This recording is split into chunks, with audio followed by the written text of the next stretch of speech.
Well, let's stay with that story. One of Europe's worst rail disasters. We are still hearing 78 people have been killed, but many more injured in Spain.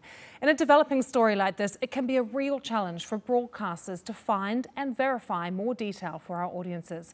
Let's take you now to my colleague Tom Donkin, who is in the World's Newsroom, to see how it's done here at the BBC. Thanks for being with us, Tom. It's a real challenge, isn't it, with stories like this?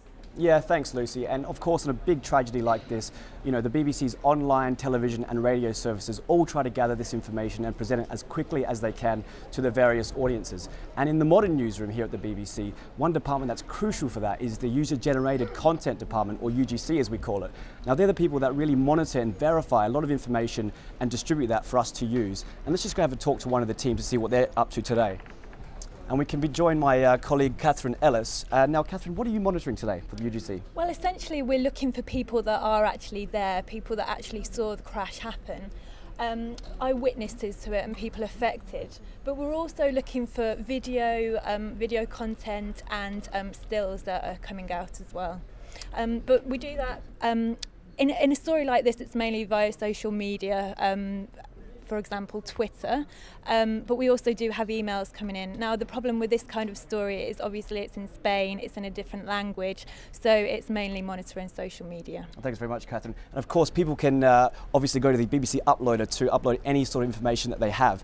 Now, language is a massive challenge in this story, obviously, because it's not just Spanish that we're dealing with here, it's Galician, and that's a very unique language. And one person that can shed some light is my colleague from BBC Mundo, and that's Imelda Gil. Now, she is Galician herself, so she's probably the best person in the building to talk about this. Now, Ilma, the language itself, Galician, is not like Spanish. How is it different, and how are you helping us understand it better? Well, Galician is a language that is similar to Portuguese, and it's not that different from Spanish, although it's a different language.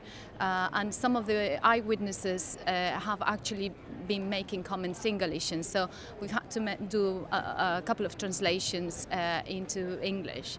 But most of the statements by the officials have been done in Spanish. Absolutely, and in a tragedy like this, your local knowledge is obviously invaluable. You've been very busy on online and radio and television today. What are the main challenges for you in this story?